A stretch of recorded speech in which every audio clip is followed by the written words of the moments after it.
का क्या कहना। ओम शांति 23/3/25 अव्यक्त महावाक्य पुनरावृत्ति 2:11-4 सो उपकारी होई अपकारीर मध्य उपकार कर सर्वशक्ति सर्वगुण संपन्न सम्मान दाता हुआ। आज स्नेहर सागर निजर चारिआडर स्नेही पिलामानंकु देखि हर्षित होउचंदी। चाहे साकार रूपरे सम्मुखरे बसचंदी, चाहे स्थूल रूपरे दूररे अछंती, किंतु स्नेह समस्तंकु बाबांक पाखरे बसिथिबार अनुभव कराउछि। प्रत्येक संतान को स्नेह ही बाबांकु सम्मुखरे थिबार अनुभव कराउछि। तुमे माने मध्य बाबांकर स्नेहरे आसी सम्मुखरे पहुँची जाइछ। बाप दादा देखुछंती जे प्रत्येक संतानर हृदय रे बाप दादांक प्रति स्नेह समाहित अटे। समस्तंक दिल रे मीरा बाबा ए स्नेहर गीत बाजुछि। स्नेह ही देह एवं देहर संबंध ठारू अलगा करि देउछि। स्नेह ही मायाजित करि देउछि। जोंठारे दिल रे स्नेह रहिछि सेठारे माया दूररू ही पलाई जाउछि। तेणु स्नेहर विषय रे सबु पिला पास अटन। गोटिए हेला स्नेह, द्वितीयटी हेला सर्वशक्तिमान बाबांक द्वारा सर्वशक्ति रूपी संपत्ति। तेबे आजी बाप दादा गोटिए पटे तो स्नेह को देखुछंती, अन्य पटे शक्ति सेनार शक्ति गुड़ी को मध्य देखुछंती। तेबे जेतिकी स्नेह समाहित अटे सेतिकी सर्वशक्ति गुड़िक समाहित अछि तो बाप दादा सबु पिला मानंकु एका भली सर्वशक्ति गुड़ी को देइछंती एवं मास्टर सर्वशक्तिमान करिछंती। काहाकु सर्वशक्तिवान काहाकु शक्तिवान करि नांती। तुमे माने मध्य निजर सोमान मास्टर सर्वशक्तिवान बोली कहूछ। तेणु बाप दादा चारिआडर पिलामानंकु पचारुछंती जे समस्ते निज भितरे सर्वशक्ति गुड़ी को अनुभव करुछ तो सर्वशक्ति गुड़िक उपरे सर्वदा अधिकार रहिछि तो सर्वशक्ति गुड़िक उपरे सर्वदा अधिकार रहिछि तो तेबे सर्वशक्ति गुड़िक बाप दादांकर संपत्ति अटे। निजर संपत्ति उपरे अधिकार अछि तो कौन कहूछ अधिकार अछि तो टीचर माने कह अधिकार अछि तो भाभी चिंती कह कौन पांडव मानकर अधिकार अछि तो सर्वदा रहिछि ना केबे केबे रहुछि। जो समय रे जो शक्तिर आवश्यकता पड़ुछि तुम शक्ति सेनार आदेश अनुसार से शक्ति हाजिर हो जाउछि तो चिंता कर देख अधिकारी आदेश देव एवं शक्ति गुड़िक जी हजूर कही हाजिर होथिबे। जो शक्ति को आह्वान कर जेपरी समय जेपरी परिस्थिति सेई भली शक्ति गुड़ी को कार्य रे लगाई पारुथिबो। एई भली अधिकारी आत्मा अट तो काहेकि ना बाबा तुम मानकु संपत्ति देइछंती जहाकु तुमे माने निजर करि नैछ। कौन निजर करि नैछ ना तेबे निजर वस्तु पर ही अधिकार रही थाए। जो समय रे जो विधि अनुसार आवश्यकता थिबो सेही समय रे कार्य रे लागि जाउथिबो।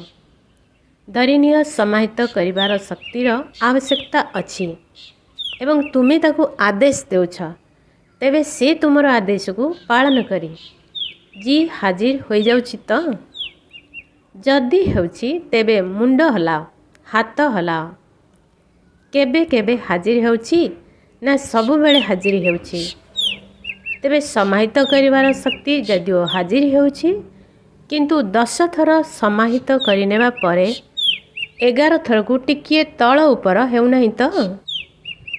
तेणु सबु बेले एवं सहजरे हाजर हो जाउथिबो। समय बीती जिबा परे हाजर हेउ नथिबो। मु करिबा को चाहु नथिली जे किंतु होई गला सेई भली हेउ नथिबो। तेबे कुहा जिवो सर्वशक्तिर अधिकारी। तेबे एही भली अधिकार बाप दादा तो समस्त को देइछंती किंतु देखिबा को मिलुछि जे सर्वदा अधिकारी होई रहिबार पिला माने क्रमान्वये आसी जाउछंती। तेबे सर्वदा हेउथिबा एवं सहज हेउथिबो ସ୍ୱାଭାବିକ ହୋଇଥିବ ଏବଂ ସ୍ୱଭାବରେ ପରିଣତ ହୋଇଯାଉଥିବ। ଏହାର ବିଧି ହେଲା ଯେପରି ବାବାଙ୍କୁ ହଜୁର ମଧ୍ୟ କୁହାଯାଉଛି, କହୁଛନ୍ତି ହଜୁର ହାଜିର ଅଟନ୍ତି, ହାଜିର ହଜୁର ମଧ୍ୟ କହିଥାନ୍ତି। ତେଣୁ ଯେଉଁ ସନ୍ତାନ ହଜୁର ବାବାଙ୍କର ପ୍ରତ୍ୟେକ ଶ୍ରୀମତ ଅନୁସାରେ ହାଜିର ହଜୁର କରି ଚାଲିଥାଏ, ତା ନିକଟରେ ସର୍ବଶକ୍ତି ଗୁଡ଼ିକ ମଧ୍ୟ ହଜୁର ହାଜିର କରିଥାନ୍ତି। ପ୍ରତ୍ୟେକ ଆଜ୍ଞାରେ ଜି ହାଜିର, ପ୍ରତି ପାଦରେ ଜି ହାଜିର। ଯଦି ପ୍ରତ୍ୟେକ ଶ୍ରୀମତରେ ଜି ହାଜିର ନୁହେଁ, ତେବେ ପ୍ରତ୍ୟେକ ଶକ୍ତି ମଧ୍ୟ ସବୁ ସମୟରେ ହାଜିର ହଜୁର କରିପାରିବେ ନାହିଁ। ଯଦି କେବେ କେବେ ବାବାଙ୍କର ଶ୍ରୀମତ ବା ଆଜ୍ଞାର ପାଳନ କରୁଛ, ତେବେ ସର୍ବଶକ୍ତି ଗୁଡ଼ିକ ମଧ୍ୟ କେବେ କେବେ ତୁମ ନିକଟରେ ହାଜିର ହେବାର ଆଦେଶ ପାଳନ କରିବେ। ସେହି ସମୟରେ ତୁମେ ଅଧିକାରୀ ପରିବର୍ତ୍ତେ ଅଧୀନ ହୋଇଯାଇଥାଅ। ତେଣୁ ବାପ ଦାଦା ଏହି ଫଳାଫଳ ଚେକ୍ କରି କ'ଣ ଦେଖିଲେ? ପିଲାମାନେ କ୍ରମାନ୍ୱୟ ଅନୁସାରେ ଅଛନ୍ତି। ସମସ୍ତେ ନମ୍ବର 1 ନୁହନ୍ତି। ନମ୍ବର 1 ଅର୍ଥାତ୍ କ୍ରମ ଅନୁସାରେ ଅଛନ୍ତି। ଏହା ସଦା ସହଜ ମଧ୍ୟ ନୁହେଁ। କେବେ କେବେ ସହଜ ହୋଇଯାଉଛି, ଆଉ କେବେ କେବେ ଟିକିଏ ମୁସ୍କିଲରେ ଶକ୍ତି ଗୁଡ଼ିକ ଆସି ହାଜିର ହେଉଛନ୍ତି। ତେବେ ବାପ ଦାଦା ପ୍ରତ୍ୟେକ ସନ୍ତାନକୁ ବାପ ସମାନ ଅର୍ଥାତ୍ ନିଜ ସମାନ ଦେଖିବାକୁ ଚାହୁଁଛନ୍ତି। କ୍ରମାନ୍ୱୟ ଅନୁସାରେ ଦେଖିବାକୁ ଚାହୁଁନାହାନ୍ତି। ଏବଂ ତୁମମାନଙ୍କର ଲକ୍ଷ୍ୟ ମଧ୍ୟ ରହିଛି ବାବାଙ୍କ ସମାନ ହେବାର। କ'ଣ ସମାନ ହେବାର ଲକ୍ଷ୍ୟ ଅଛି ନା? ନା କ୍ରମାନ୍ୱୟରେ ରହିବାର ଲକ୍ଷ୍ୟ ଅଛି? ଯଦି ପଚରାଯିବ, ତେବେ ସମସ୍ତେ କହିବେ ମୋତେ ସମାନ ହେବାର ଅଛି। ତେଣୁ ଚେକ୍ କର, ପ୍ରଥମେ ସର୍ବଶକ୍ତି ଗୁଡ଼ିକ ଅଛି ତ? ସର୍ବ ଉପରେ ବିଶେଷ ଗୁରୁତ୍ୱ ଦିଅ। ସର୍ବଗୁଣ ଅଛି ତ? ବାବାଙ୍କ ସମାନ ସ୍ଥିତି ଅଛି ତ?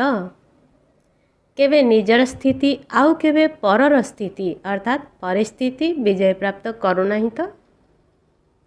ଅର୍ଥାତ୍ ପରିସ୍ଥିତି ତୁମକୁ ହରାଇ ଦେଉନାହିଁ ତ? କେବେ କେବେ ପରିସ୍ଥିତି ଯଦି ବିଜୟ ପ୍ରାପ୍ତ କରିନେଉଛି, ତେବେ ତା'ର କାରଣ ତ ଜାଣିଛ ନା? ଯଦି ସ୍ୱସ୍ଥିତି ଦୁର୍ବଳ ହୋଇଥିବ, ତେବେ ପରିସ୍ଥିତି ଆକ୍ରମଣ କରିପାରିବ। କିନ୍ତୁ ସର୍ବଦା ସ୍ୱସ୍ଥିତି ବିଜୟ ହେଉଥିବ, ତା'ର ଆଧାର ହେଲା ସର୍ବଦା ସ୍ୱମାନ ଏବଂ ସମ୍ମାନର ସନ୍ତୁଳନ। ତେବେ ସ୍ୱମାନଧାରୀ ଆତ୍ମା ସର୍ବଦା ସ୍ୱତଃ ହିଁ ସମ୍ମାନ ଦେଲାବାଲା ଦାତା ହୋଇଥାନ୍ତି। ବାସ୍ତବରେ କାହାକୁ ବି ସମ୍ମାନ ଦେବା ଅର୍ଥ ଦେବା ନୁହେଁ, ନେବା। ସମସ୍ତଙ୍କୁ ସମ୍ମାନ ଦେଉଥିବା ଆତ୍ମା ସମସ୍ତଙ୍କର ଦିଲରେ ସ୍ୱତଃ ହିଁ ମାନନୀୟ ହୋଇଯାଆନ୍ତି।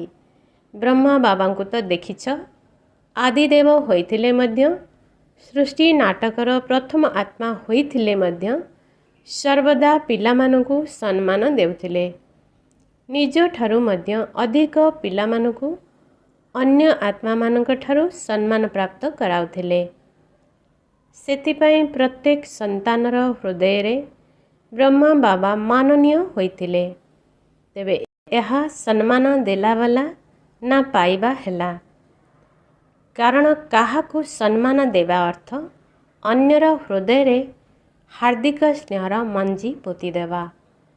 ବିଶ୍ୱ ସମ୍ମୁଖରେ ମଧ୍ୟ ବିଶ୍ୱ କଲ୍ୟାଣକାରୀ ଆତ୍ମା ରୂପରେ ତୁମକୁ ସେତେବେଳେ ଅନୁଭବ କରିବେ, ଯେତେବେଳେ ତୁମେ ଆତ୍ମାମାନଙ୍କୁ ସ୍ନେହର ସହିତ ସମ୍ମାନ ଦେବ। ତେବେ ବାପ ଦାଦା ବର୍ତ୍ତମାନ ସମୟରେ ପରସ୍ପରକୁ ସମ୍ମାନ ଦେବାର ଆବଶ୍ୟକତାକୁ ଅନୁଭବ କରିଲେ। ତେବେ ସମ୍ମାନ ଦେଲାବାଲା ହିଁ ବାପ ଦାଦାଙ୍କର ଶ୍ରୀମତ ଶୁଭ ଭାବନା ଶୁଭକାମନାକୁ ମାନିଲାବାଲା ଆଜ୍ଞାକାରୀ ସନ୍ତାନ ଅଟନ୍ତି। ତେବେ ଅନ୍ୟମାନଙ୍କୁ ସମ୍ମାନ ଦେବା ହିଁ ଈଶ୍ୱରୀୟ ପରିବାରର ହାର୍ଦ୍ଦିକ ସ୍ନେହ ଦେବା। ତେବେ ସମସ୍ତଙ୍କୁ ସମ୍ମାନ ଦେବାବାଲା ସ୍ୱମାନରେ ସହଜରେ ସ୍ଥିତ ହୋଇପାରିବ। କାହିଁକି ଜାଣିଛ? ସେ ଯେଉଁ ଆତ୍ମାମାନଙ୍କୁ ସମ୍ମାନ ଦେଇଥାଏ, ସେହି ଆତ୍ମାମାନଙ୍କ ଦ୍ୱାରା ତାକୁ ଯେଉଁ ଆନ୍ତରିକ ଆଶୀର୍ବାଦ ମିଳିଥାଏ, ସେହି ଆଶୀର୍ବାଦ ଗୁଡ଼ିକର ଭଣ୍ଡାର ସହଜରେ ଏବଂ ସ୍ୱତଃ ଭାବରେ ସୋମାନଙ୍କୁ ସ୍ମରଣ କରାଇ ଦେଇଥାଏ। ସେଥିପାଇଁ ବାପ ଦାଦା ଚାରିଆଡ଼ର ପିଲାମାନଙ୍କୁ ବିଶେଷ ଭାବରେ ଧ୍ୟାନ ଆକର୍ଷଣ କରାଉଛନ୍ତି। ସମ୍ମାନ ଦାତା ହୁଅ। ବାପ ଦାଦାଙ୍କ ପାଖକୁ ଯେଉଁ ସନ୍ତାନ ଯେମିତି ଅବସ୍ଥାରେ ଆସିଛି, ଦୁର୍ବଳ ଆତ୍ମା ମଧ୍ୟ ଆସିଛି, ସଂସ୍କାରର ବଶୀଭୂତ ହୋଇଥିବା ପିଲା ମଧ୍ୟ ଆସିଛି, ପାପର ବୋଝ ନେଇ ମଧ୍ୟ ଆସିଛି, କଡ଼ା ସଂସ୍କାରକୁ ନେଇକରି ମଧ୍ୟ ଆସିଛି। ବାପ ଦାଦା ପ୍ରତ୍ୟେକ ସନ୍ତାନକୁ କେଉଁ ଦୃଷ୍ଟିରେ ଦେଖୁଥିଲେ? ମୋର ଶିଖିଲଧା ଗେଲା ସନ୍ତାନ ଅଟେ, ଈଶ୍ୱରୀୟ ପରିବାରର ସଦସ୍ୟ ଅଟେ। ତେବେ ବାପ ଦାଦା ସମସ୍ତଙ୍କୁ ସମ୍ମାନ ଦେଇଛନ୍ତି। ସେଥିପାଇଁ ତୁମେମାନେ ସମାନଧାରୀ ହୋଇଯାଇଛ। ତେଣୁ ଫଲୋ ଫାଦର କର। ଯଦି ସହଜରେ ସର୍ବଗୁଣ ସମ୍ପନ୍ନ ହେବାକୁ ଚାହୁଁଛ, ତେବେ ସମ୍ମାନ ଦାତା ହୁଅ। ସହଜ ଅଟେ ନା? କ'ଣ ସହଜ ନା ମୁସ୍କିଲ? ଟିଚର ମାନେ କ'ଣ ଭାବୁଛ? ସହଜ ଅଟେ ନା? କାହାକୁ ସମ୍ମାନ ଦେବା ସହଜ? କାହାକୁ କଷ୍ଟକର ଅଟେ ନା? ସମସ୍ତଙ୍କୁ ତୁମମାନଙ୍କର ଉପାଧି ହେଲା ସର୍ବ ଉପକାରୀ। ଅପକାର କରିଲା ବାଲାର ମଧ୍ୟ ଉପକାରୀ ଅଟ। ତେଣୁ ଚେକ୍ କର, ସର୍ବ ଉପକାରୀର ସ୍ମୃତି, ବୃତ୍ତି, ଦୃଷ୍ଟି ରହୁଛି ତ? ତେବେ ଅନ୍ୟ ଉପକାର କରିବା ଅର୍ଥ ନିଜର ଉପକାର କରିବା। ତେଣୁ କ'ଣ କରିବ? ସମ୍ମାନ ତ ଦେବାର ଅଛି ନା? ଅଲଗା ଅଲଗା କଥାରେ ଧାରଣା କରିବା ପାଇଁ ଯେଉଁ ମେହନତ କରିବାକୁ ପଡ଼ୁଛି, ସେଥିରୁ ମଧ୍ୟ ମୁକ୍ତ ହୋଇଯିବ। କାହିଁକି ନା ବାପ ଦାଦା ଦେଖୁଛନ୍ତି ସମୟର ଗତି ତୀବ୍ର ହୋଇଚାଲିଛି। ସମୟ ତୁମକୁ ଅପେକ୍ଷା କରିଛି। ତେଣୁ ତୁମମାନଙ୍କୁ ସବୁ ବ୍ୟବସ୍ଥା କରିବା ପାଇଁ ହେବ। ସମୟର ଅପେକ୍ଷାକୁ ସମାପ୍ତ କରାଇବାକୁ ହେବ। ସେଥିପାଇଁ ବ୍ୟବସ୍ଥା କ'ଣ କରିବ ଜାଣିଛ? ନିଜର ସମ୍ପୂର୍ଣ୍ଣତା ଏବଂ ସମ୍ପନ୍ନତା ଗତିକୁ ତୀବ୍ର କରିବାକୁ ହେବ। କରୁଛୁ ନୁହେଁ, ଗତିକୁ ଚେକ୍ କର, ତୀବ୍ର ଗତି ଅଛି ତ? ବାକି ସ୍ନେହ ଆଧାରରେ ନୂଆ ନୂଆ ପିଲାମାନେ ମଧ୍ୟ ପହଞ୍ଚି ଯାଇଛନ୍ତି। ବାପ ଦାଦା ନୂଆ ନୂଆ ପିଲାମାନଙ୍କୁ ଦେଖି ଖୁସି ହେଉଛନ୍ତି। ଯେଉଁମାନେ ପ୍ରଥମ ଥର ଆସିଛ, ସେମାନେ ହାତ ଉଠାଅ। ବହୁତ ଅଛନ୍ତି। ବାବାଙ୍କର ଘର ତୁମ ନିଜ ଘର। ଆସିଛ, ଭଲ କରିଛ। ସେଥିପାଇଁ ଅଭିନନ୍ଦନ, ଅଭିନନ୍ଦନ। ଆଚ୍ଛା, ସେବାର ଟର୍ନ କର୍ଣ୍ଣାଟକର। କର୍ଣ୍ଣାଟକ ବାଲା ଉଠ। ସେବାର ସୁବର୍ଣ୍ଣ ସୁଯୋଗ ପାଇଛ, ତେଣୁ ଅଭିନନ୍ଦନ। ଦେଖ, ପ୍ରଥମ ପାଳି ସେବା ନେଇଛ, ତେଣୁ ପ୍ରଥମ ସ୍ଥାନ ହୋଇ ରହିବ। ପୁରୁଷାର୍ଥରେ ବିଜୟୀ ହେବାର ସବୁଥିରେ ପ୍ରଥମ ନମ୍ବର ନେଲା ବାଲା ହୁଅ। ଦ୍ୱିତୀୟ ନମ୍ବର ନେବାର ନାହିଁ, ପ୍ରଥମ ନମ୍ବର। ସାହସ ଅଛି ତ? ଅଛି ସାହସ? ତେବେ ସାହସ ତୁମର ଏବଂ 1000 ଗୁଣା ସାହାଯ୍ୟ ବାବାଙ୍କର। ଭଲ ସୁଯୋଗ ନେଇଛ।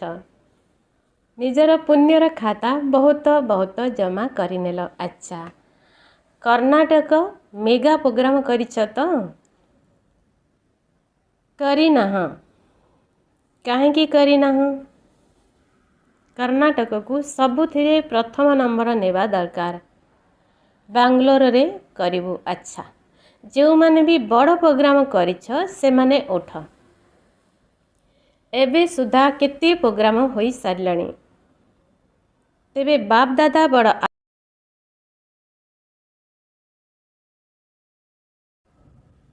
କାର୍ଯ୍ୟକ୍ରମ ପାଇଁ ବଡ଼ ଅଭିନନ୍ଦନ ଦେଉଛନ୍ତି। ତେବେ ଜୋନ୍ ଗୁଡ଼ିକର ସଂଖ୍ୟା କେତେ ହେଲାଣି? ସବୁ ଜୋନ୍କୁ ତ ମେଗା ପ୍ରୋଗ୍ରାମ କରିବା ଉଚିତ। କାହିଁକି ନା ତୁମ ସହରରେ ଆଉ କେହି ଉଲୁଗୁଣା ଦେବେ ନାହିଁ। ବଡ଼ କାର୍ଯ୍ୟକ୍ରମରେ ତୁମେ ପ୍ରଚାର ପ୍ରସାର ମଧ୍ୟ ବଡ଼ ଧରଣର କରୁଛ ନା? ଚାହେ ସମ୍ବାଦପତ୍ର ଦ୍ୱାରା ବା ଅନ୍ୟାନ୍ୟ ମିଡ଼ିଆ ଦ୍ୱାରା, ଚାହେ ପୋଷ୍ଟର, ହୋର୍ଡ଼ିଂ ଆଦି ଭିନ୍ନ ଭିନ୍ନ ଉପାୟ ଆପଣାଉଛ। ତେଣୁ ଉଲୁଗୁଣା କମ୍ ହୋଇଯାଉଛି। ବାପ ଦାଦାଙ୍କୁ यही सेवा पसंद अटे किंतु टिकिए रही जाउछि।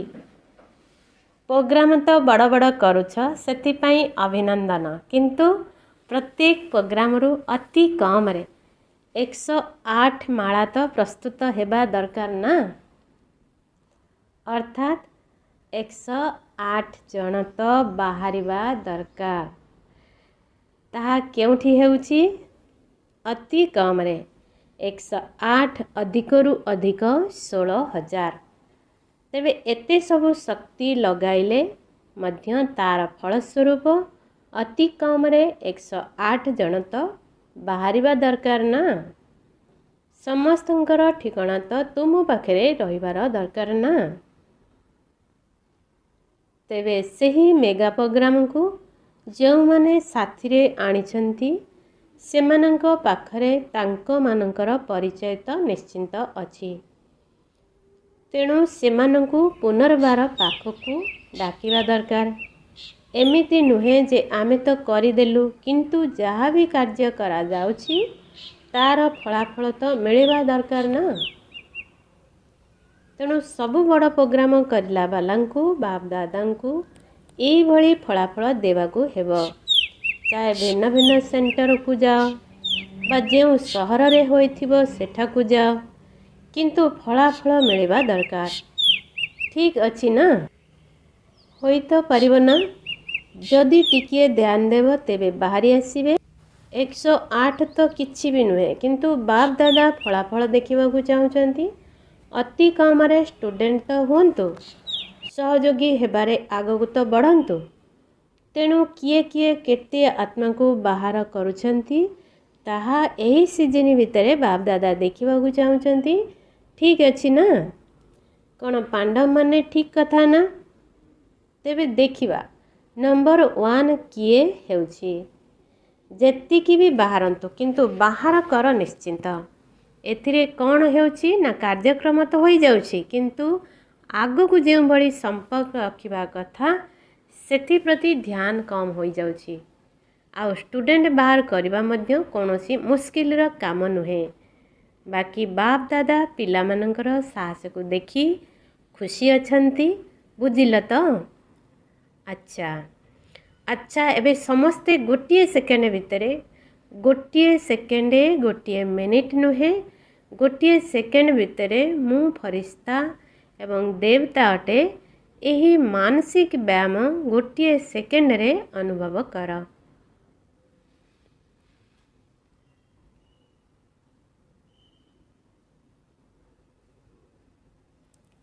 एही भली 1 सेकेंड रो ड्रिल सारा दिन भितरे बारंबार कर। जेपरी शारीरिक ड्रिल शरीर को शक्तिशाली करुछि सेही भली एही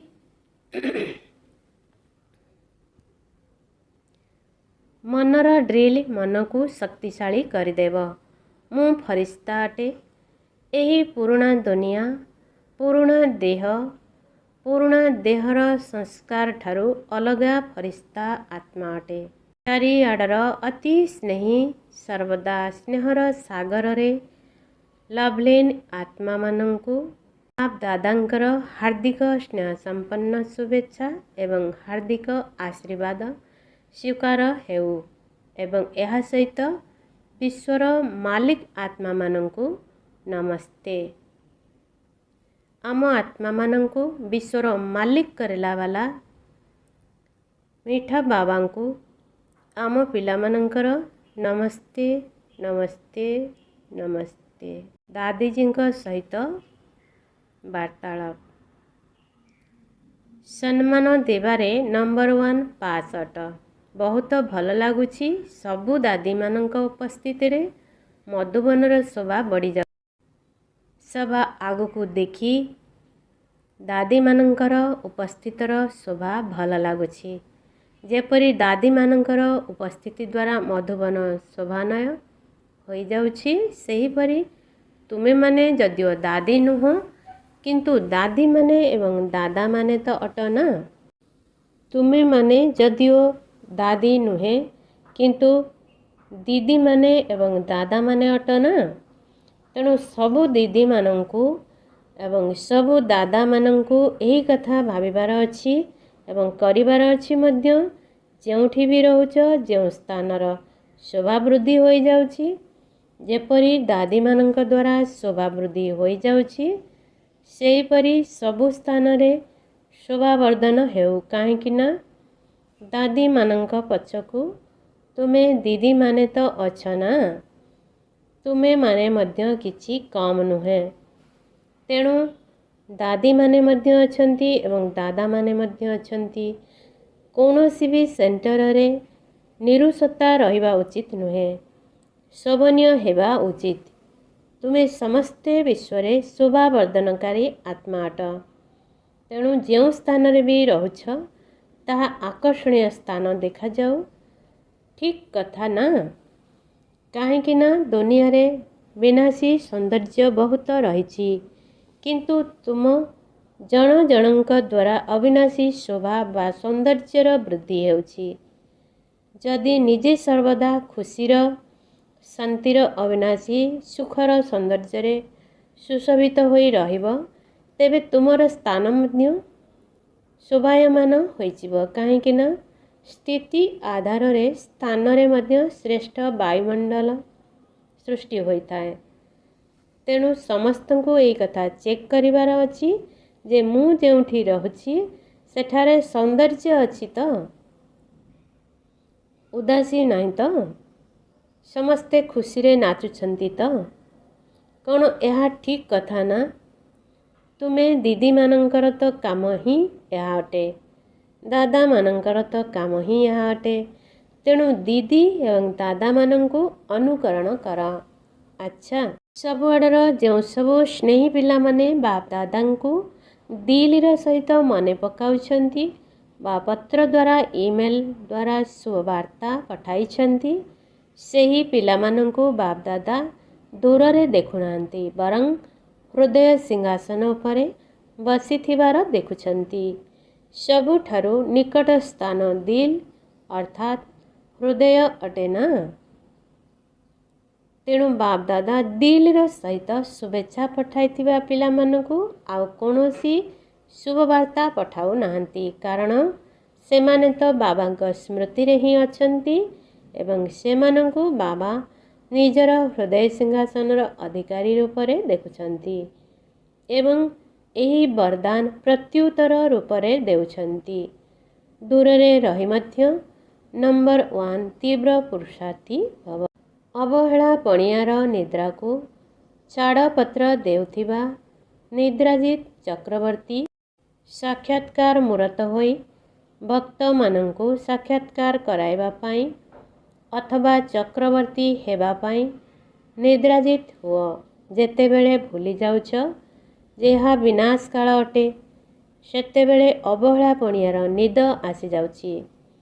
ତେଣୁ ଭକ୍ତମାନଙ୍କର ଡାକରା ଶୁଣି, ଦୁଃଖୀ ଆତ୍ମାମାନଙ୍କର ଦୁଃଖର ଚିତ୍କାର ଶୁଣି, ତୁଷାର୍ତ ଆତ୍ମାମାନଙ୍କର ପ୍ରାର୍ଥନାର ଶବ୍ଦ ଶୁଣ, ତାହେଲେ କେବେ ବି ଅବହେଳା ପଣିଆର ନିଦ ଆସିବ ନାହିଁ। ତେଣୁ ଏବେ ସର୍ବଦା ଜାଗ୍ରତ ଜ୍ୟୋତି ହୋଇ ଅବହେଳା ପଣିଆର ନିଦ୍ରାକୁ ଛାଡ଼ପତ୍ର ଦିଅ ଏବଂ ସାକ୍ଷାତକାର ମୂରତ ହୁଅ। ସ୍ଲୋଗାନ: ଶରୀର ଅର୍ଥାତ୍ ତନ୍, ମନ୍, ଧନ୍ ଏବଂ ମନ୍, ବାଣୀ, କର୍ମ ଯେଉଁଥିରେ ବି ବାବାଙ୍କର କର୍ତ୍ତବ୍ୟରେ ସହଯୋଗୀ ହେଲେ ଆପେ ଆପେ ସହଯୋଗୀ ସହଜଯୋଗୀ है। हमने प्यार वो पाया जो दुनिया पा नहीं सकती। આજે ମୋର એટલું તેન સમાન હું મહાવીર આત્મા અટે, હું વિજયી આત્મા અટે, હું પ્રભુ પ્રિય આત્મા અટે।